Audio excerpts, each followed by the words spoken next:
warahmatullahi wabarakatuh. Waalaikumsalam warahmatullahi wabarakatuh. Sebelum memulai pembelajaran pada pagi hari ini, alangkah baiknya kita berdoa terlebih dahulu. Berdoa mulai. Berdoa selesai. Oke, Ibu saya konsentrasi kehadiran kalian dulu ya. Yang pertama ada Ahmad, Nopalika, Ayu Makbiro, Hadir Bu. Berlin, Hadir Bu. Syarani, Lutful, Ririn, Hadir Bu. Astri, Putri, Hadir. Alia, Hadir. Jana, Hadir. Zara, Hadir Bu. Naili, Hadir. Witu, Hadir Bu. Faris, Abdul Aziz, Anissa, Hadir Bu. Naila, Hadir. Ayu Rizka, Hadir. Octavia. Hadir. Oke, alhamdulillah, terima kasih atas kehadiran kalian pada pagi hari ini. Selamat pagi anak-anak. Pagi, Bu. Apa kabarnya kalian hari ini? Alhamdulillah baik. Alhamdulillah ya, sehat semua. Udah pada sarapan apa belum nih? Sudah. Udah pada sarapan. Oke, Ibu minta tolong cek silin kalian. Apa ada sampah yang tertinggal? Jika ada, simpan terlebih dahulu ya. Dibuang setelah pembelajaran selesai. Sudah? Sudah. Jadi udah siap belajar ya. Nah, hari ini kita akan belajar tentang volume bangun ruang sisi datar. Nah, sebelum itu Ibu akan memberi tugas untuk memberi tugas suatu permasalahan yang akan kalian selesaikan secara individu terlebih dahulu. Kemudian selesaikan secara dengan teman sebangkunya. Selanjutnya di sini ada kesepakatan kelas. Yang pertama ada siswa harus datang ke sekolah tepat waktu. Yang kedua ada siswa harus menjaga kebersihan diri sendiri, kelas dan lingkungan. Yang ketiga ada siswa mengikuti kegiatan belajar dengan semangat dan aktif. Yang keempat ada siswa mengerjakan tugas tepat waktu.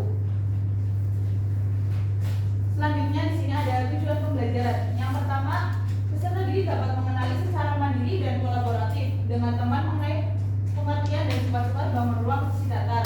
Yang kedua ada peserta didik dapat memahami dengan mandiri mengenai konsep ruang sisi datar seperti kubus, balok, prisma, dan limas dengan bernalar kritis. Yang ketiga ada peserta didik menggunakan bangun ruang sisi datar dari permasalahan kehidupan sehari-hari. Dan yang keempat ada peserta didik dapat menganalisis volume bangun ruang sisi datar dengan bernalar kritis, komunikasi, serta kolaboratif.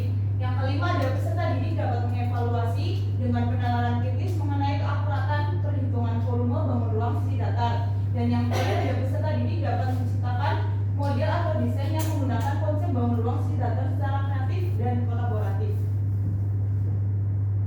Nah, di sini Ibu akan menggunakan model pembelajaran TPS atau Think Concept, yang berarti think itu berpikir. Siswa berpikir sendiri terlebih dahulu untuk menjawab atau memecahkan suatu pertanyaan atau masalah yang diberikan guru. Yang kedua ada pair berpasangan. Siswa kemudian berdiskusi dengan teman sepasangnya untuk membandingkan jawaban, bertukar pendapat, dan memperdalam pemahaman.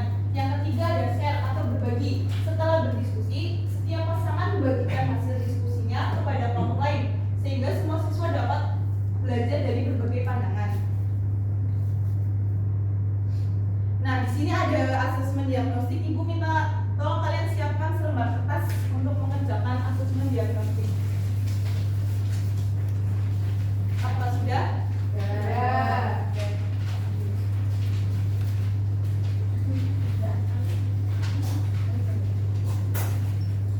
Ibu cek terlebih dahulu ya.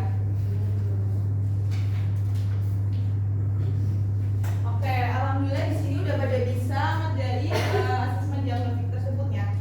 Dan selanjutnya Ibu sebelum masuk ke materi berikutnya kan di sini kita akan membahas volume bangun ruang sisi datar. Nah, Ibu mau tanya kepada Mbak Okta.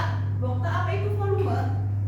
Tahu nggak? Volume itu Ya. ukuran ruang 3 dimensi yang ditempati oleh suatu materi baik itu padat, cair ataupun gas atau ruang di dalam sebuah wadah. Biasanya diukur dalam satuan kubik seperti meter kubik per liter. Iya, betul sekali. Jadi tepuk tangan pada Mbak Okta. Oke. Ini kita akan membahas volume bangun ruang sisi datar. Oke, kita masuk ke materi. Yang pertama ada definisi. Definisi bangun ruang adalah bangun 3 dimensi yang mempunyai volume atau isi. Volume tersebut dapat diketahui dengan rumus bangun ruang sesuai jenisnya. Nah, di sini apa itu volume? Tadi sudah dijelaskan oleh Mbak Okta ya. Nah, di sini ada volume bangun ruang sisi datar adalah ukuran, isi atau kapasitas ruang 3 dimensi yang dapat ditempati oleh bangun ruang tersebut, di mana semua sisinya berbentuk datar. Nah, macam-macam bangun ruang sisi datar itu ada 4. Ada kubus, balok, prisma, dan limas. Nah, Ibu di sini akan membahas 2 macam bangun ruang sisi datar aja, yaitu kubus dan balok.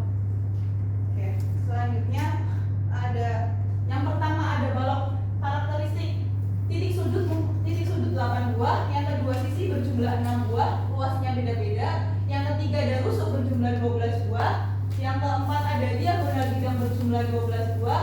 Yang kelima ada diagonal berjumlah 4 buah. Dan yang terakhir ada bidang diagonal berjumlah 6 buah. Nah, volume balok itu mempunyai rumus, yaitu V sama dengan P dikali L dikali T, di mana P-nya adalah panjang, L-nya adalah lebar, dan T-nya adalah tinggi. Ini bisa dilihat ya gambarnya. Nah, langsung ke contoh soal. Contoh soal yang pertama ada sebuah akuarium berbentuk balok memiliki panjang 25 cm, lebar 10 cm, dan tinggi 15 cm. Berapa volume akuarium tersebut? Nah, yang udah diketahui apa aja ya? Panjangnya berapa? 25, lebarnya 10, tingginya 15. Yang ditanya volume akuarium. Tadi rumus volume balok apa ya? Iya, betul. Kita masukkan ke rumus tersebut. V sama dengan 25 dikali 10 dikali 15.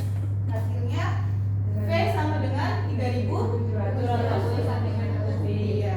Jadi volume akuarium tersebut adalah 3.750 cm3. Oke, yang kedua ada kubus. Kubus mempunyai karakteristik: yang pertama mempunyai 4 buah diagonal luang, yang kedua mempunyai 6 sisi berbentuk persegi, yang ketiga mempunyai 6 buah bidang diagonal, yang keempat mempunyai 8 titik sudut, yang kelima mempunyai 12 rusuk yang sama panjang. Nah, volume kubus itu di situ berapa ya rumusnya? V sama dengan sisi ini ya. Ini kali ini. Oke. Selanjutnya di sini ada contoh soal. Sebuah kubus memiliki rusuk panjangnya 15 cm. Volume kubus tersebut adalah,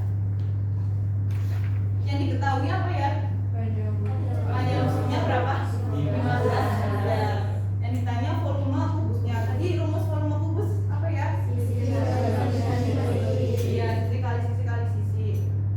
Jadi kita masukkan V sama dengan 15 dikali 15 dikali 15. Hasilnya